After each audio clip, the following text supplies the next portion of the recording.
मेरा नाम इश्क, तेरा नाम इश्क, मेरा नाम इश्क, तेरा नाम इश्क, मेरा नाम इश्क, तेरा नाम इश्क, मेरा नाम, तेरा नाम, मेरा नाम इश्क, ये नाम इश्क, ये मजा इश्क, ये दर्द इश्क, ये दर्द इश्क, ये नाम इश्क, ये मजा इश्क, ये दर्द इश्क, ये दर्द तुझे संग पैर लगाया ऐसा रहा ना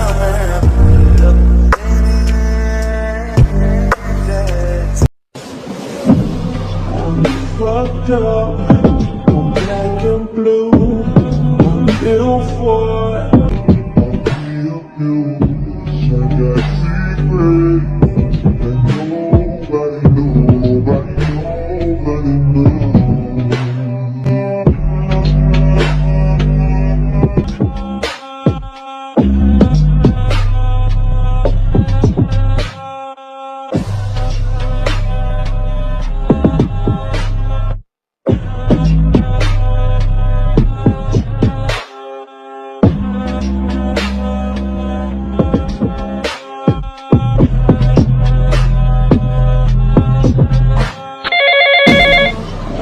Fucked up, I'm black and blue, I'm ill for it. Hello, I got secrets okay. that nobody knows.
जान सर प्लीज प्लीज मुझे माफ कर दीजिए सर, मुझसे गलती हो गई, प्लीज सर प्लीज। आवाज नीचे, मुझे ऊंची आवाज बिल्कुल पसंद नहीं है। तुझे क्या लगा तो मेरी कंपनी में घुसकर मेरी इंफॉर्मेशन बाहर ले जाएगा और मुझे पता भी नहीं चलेगा? तेरी हिम्मत भी कैसी हुई ऐसा सोचने की?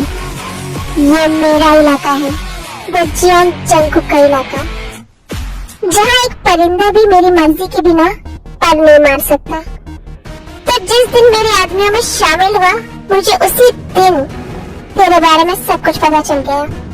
पर मैं ये देखना चाहता था आखिर तू यहाँ करने क्या आया है। सर मैं सच कह रहा हूँ, मैंने आपकी इंफॉर्मेशन बाहर किसी को भी नहीं दी है। प्लीज सर मुझे छोड़ दीजिए। तूने माफिया किंग बच्चियों जंगकुक के इलाके में घुसकर एक शेर के मुंह में हाथ डाल दिया है, जिसकी कोई माफी नहीं है। मरने से पहले कोई आखिरी ख्वाहिश? नहीं सर प्लीज मुझे छोड़ दीजिए। ओके छोड़ देते हैं। शिव, इसके टुकड़े टुकड़े कर हमारे वर्चस्व के आगे से छोड़ दो। नहीं प्लीज। हाँ, ये कितना शोर कर रहा है। लेकर जाइए इसे यहाँ से। Okay sir. Jungkook, boss boss हूँ मैं तुम्हारा। यार तू मेरा बेस्ट फ्रेंड है। इस वक्त मैं माफिया किंग जंगकुक हूँ और तुम्हारा बॉस। समझ आई बात? या तुम्हें भी उसके साथ छोड़ दूँ?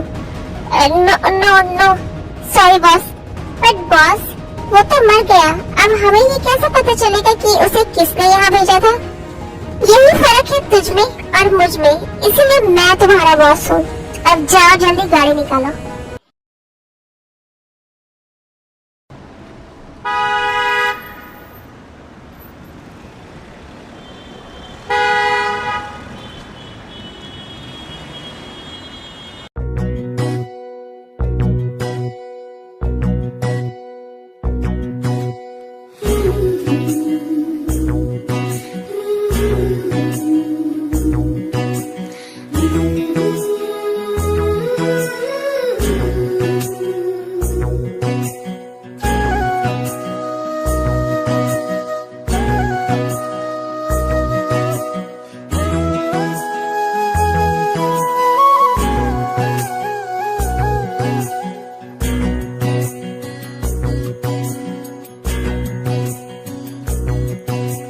जो ना कह सके तुम,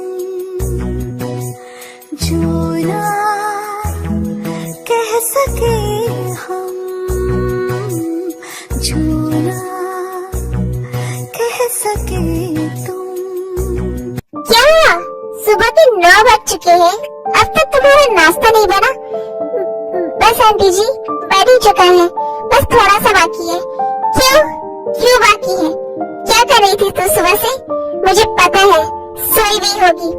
तुझे पता है ना मेरे बच्चों के कॉलेज जाने का टाइम हो चुका है। तुझे ना फ्री का खाना खाने की आदत हो चुकी है। पता नहीं क्यों गॉड ने मेरे ऊपर इस मनहूस को डाल दिया। पैदा होते ही अपनी माँ को खा गई और तेरा बाप खुद तो मर गया और तुझे मेरे सर पर छोड़ गया। बोझ कहीं की। अभी आंसू बहाने वाला नौटंकी बंद कर और फटाफट नाश्ता तैयार कर और मेरे नहाने का पानी भी गर्म कर दे जल्दी से। पर आंटी जी, मैं तो सुबह 5 बजे ही उठ गई थी। घर की सफाई करने और बर्तन धोने की वजह से नाश्ता बनाने में थोड़ा लेट हो गया।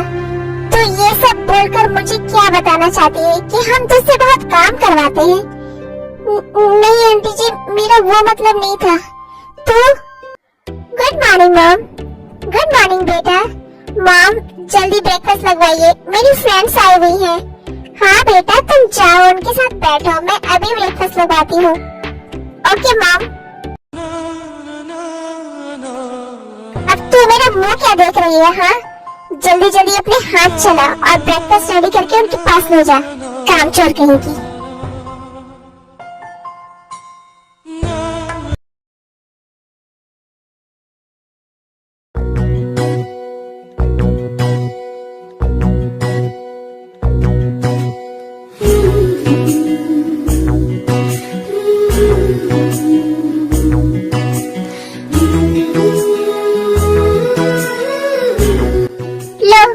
ब्रेकफास्ट करो।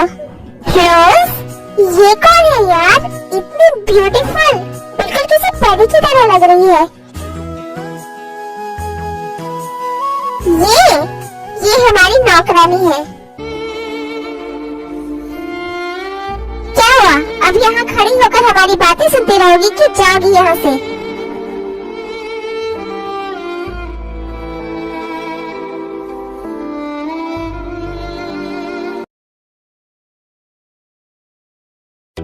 यार तेरी नौकरानी तो किसी प्रिंसेस की तरह दिख रही है। और जस्ट फॉरगेट अबाउट हर, वो कोई प्रिंसेस नहीं है, सर्वेंट है।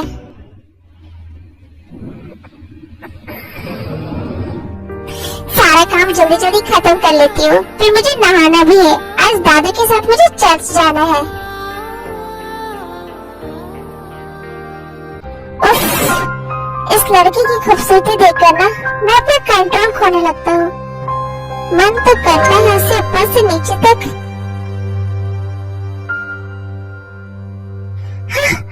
आप ये क्या कर रहे हैं भैया? What? भैया? मैं तुम्हारा भाई भैया a baby girl. I'm not your भैया. Come closer to me. छोड़िए मुझे.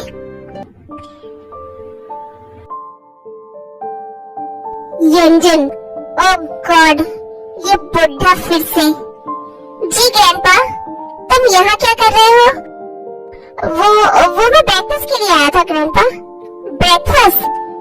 हम लोग ब्रेकफास्ट डाइनिंग टेबल पर करते हैं, ना कि किचन में. या एक्चुअली मैं यहाँ जूस की बोतल लेने आया था. तो बोतल लो और जाओ यहाँ से. मुझे मेरी बच्ची से कुछ इम्पोर्टेंट बात करनी है. ये बुढ़ा भी ना, जब भी मैं ते के आसपास होता हूँ पता नहीं कहाँ से टपक जाता है.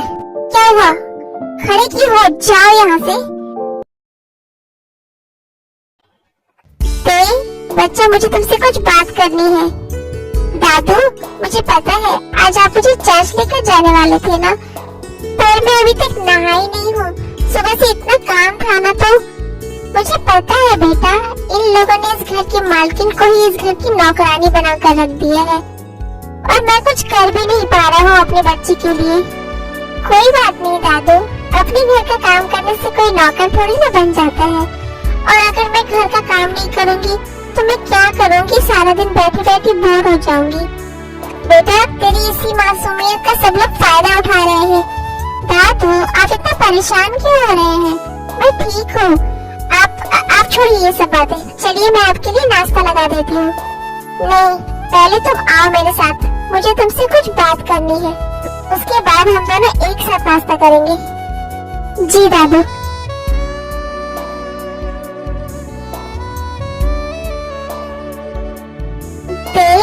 बेटा, परसों तुम्हारा 18वां जन्मदिन है. जी दादू. मैंने तुम्हारे लिए कुछ फैसला लिया है जो तुम्हारे लिए बहुत अच्छा रहेगा और मैं चाहता हूँ तुम मेरे इस फैसले को मान लो, क्योंकि मैं अब और तुम्हें ऐसे नौकरों वाली जिंदगी जीते हुए नहीं देख सकता. दादू, जब मेरा जन्म हुआ तो मेरी माँ मुझे छोड़कर चली गई. मैंने उन्हें देखा तक नहीं है. और जब मैं 5 साल की थी तब पापा भी मुझे छोड़कर चले गए. तब से आप ही मेरे माँ और पापा दोनों हो. मैं आपसे नहीं पूछूंगी कि आपने मेरे लिए क्या फैसला किया है, क्योंकि मुझे पता है आप मेरे लिए हमेशा अच्छा ही सोचेंगे. तुम परसों 18 साल की हो जाओगी और मेरे बिल के हिसाब से उस दिन तुम इस पूरी प्रॉपर्टी की अकेली वारिस बन जाओगी.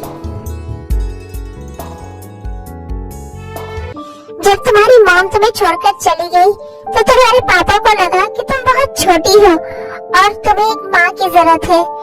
तो उसने अपनी सेक्रेटरी से शादी कर ली, जो कि पहले से ही शादीशुदा थी और उसके 2 बच्चे भी थे. वो लड़की मुझे बिल्कुल पसंद नहीं थी. उसने अपने पहले पति को भी धोखा दिया था. मैंने तुम्हारे पापा को बहुत रोका, पर न जाने उस लड़की ने तुम्हारे पापा पर ऐसा क्या जादू कर दिया था.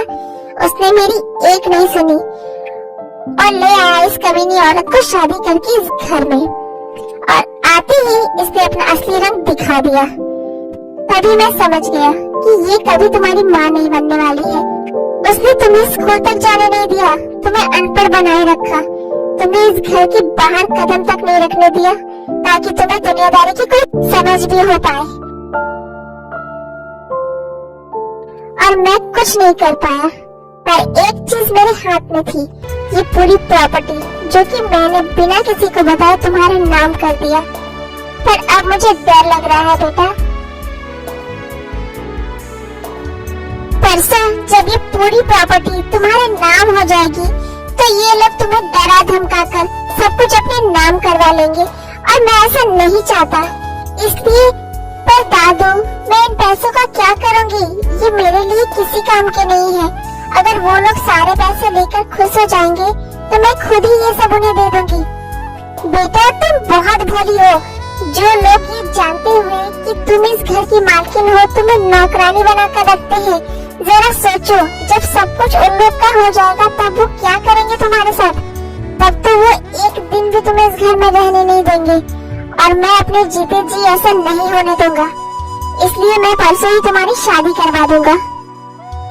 क्या शादी? हाँ बेटा, शादी. मेरे बचपन का एक दोस्त है, तू उसे नहीं जानती. वो अब सियोल में रहता है. बहुत सालों से वो यहाँ नहीं आया है.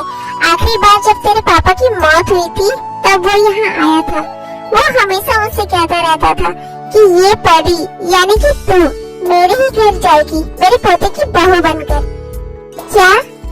हाँ बेटा, जब तू 4 साल की थी तब उसने तुम्हें पहली बार देखा था और कहा था कि इतनी खूबसूरत एंजल तो वर्ल्ड में दूसरी नहीं है और वो अपने पोते से तुम्हारी शादी करवाएगा जब दोनों बड़े हो जाओगे।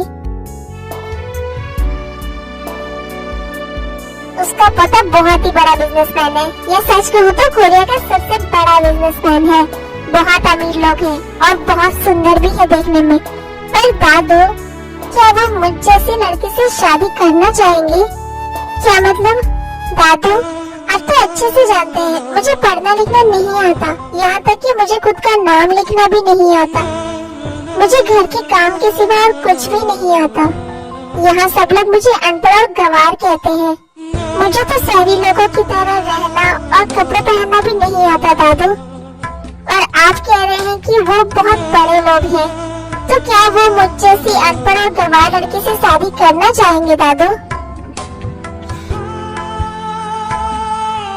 बेटा, तो क्या हुआ कि तुम्हें पढ़ना लिखना नहीं आता, पर तुम बहुत मासूम और खूबसूरत हो, जो सबका ख्याल रखती है, सबकी केयर करती है और बहुत स्वादिष्ट खाना बनाती है। ऐसा खाना कि सब अपनी उंगलियां तक खा जाए। ऐसी प्यारी लड़की से भला कोई शादी करना क्यों नहीं चाहेगा? मेरे दोस्त ने कहा है उसका पोता शादी के लिए तैयार है। सच दादू?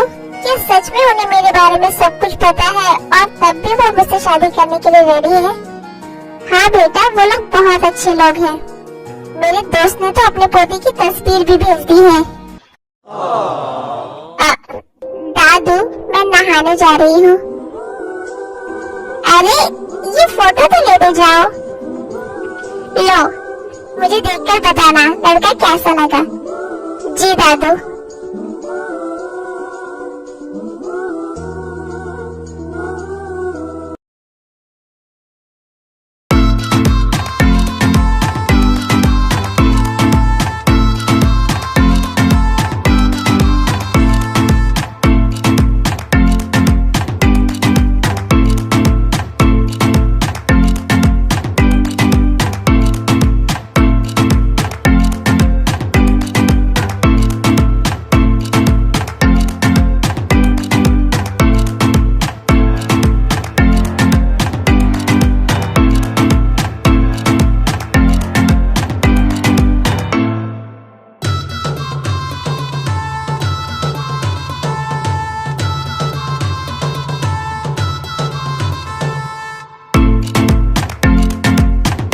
Good morning sir. शिव, आज यूएस वाली क्लाइंट के साथ मीटिंग है ना हमारी? यस बॉस, आज लंच टाइम का शेड्यूल सेट हुआ है। ओके, फाइल रेडी है ना? यस बॉस, बस रीचेक करना बाकी है। What? Are you out of your mind Shiv? अभी रीचेक बाकी है, बट क्यों? क्या कर रहे थे तुम? तुम्हें पता है ना, मुझे अपने काम में इस तरह की लापरवाही बिल्कुल पसंद नहीं है। ऐसे ही मैंने इतना बड़ा एम्पायर खड़ा नहीं किया है। I just hate people who are irresponsible. Actually boss, मुझे डील की कुछ पॉइंट्स समझ में नहीं आ रही थी, जिस वजह से फाइल कंप्लीट होने में लेट हो गया। तो तुम मुझसे पूछ नहीं सकते थे? वो बॉस, आपने ही तो मना किया है कि आपको घर पर कॉल ना करें। लाओ फाइल दो मुझे।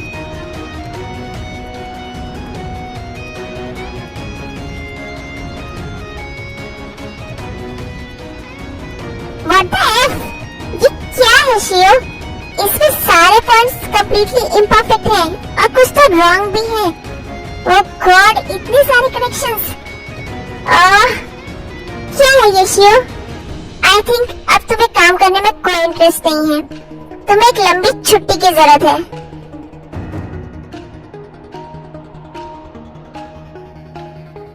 No boss, I am sorry, please ऐसा मत करिए। आउट। जंकुक, तुम ऐसा कैसे कर सकते हो यार? I am your best friend. Just shut up. तुम्हें पता है ना, मैं काम और रिश्ते को कभी मिक्स नहीं करता। तो यहाँ मैं सिर्फ तुम्हारा बॉस हूँ और तुम मेरे पर्सनल असिस्टेंट। और तुम्हें ये बहुत अच्छे से पता है मुझे सब कुछ ऑलवेज परफेक्ट चाहिए।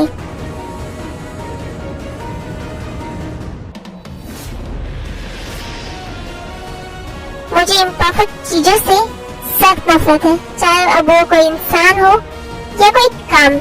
अगर वो परफेक्ट नहीं है तो वो जॉन जंगकुक की लाइफ में होने के काबिल नहीं है। जॉन जंगकुक एक डेविल हार्टलेस माफिया किंग जो कोरिया का सबसे बड़ा बिजनेसमैन भी है, जिसे इम्परफेक्ट चीजों से सख्त नफरत है। जो चीज परफेक्ट नहीं वो उसके लायक नहीं। क्या वो एक ऐसी लड़की से जो पूरी तरह से इम्परफेक्ट है प्यार कर पाएगा, या ये शादी तेरे के लिए एक सजा बन जाएगी? जानने के लिए स्टे ट्यून्ड।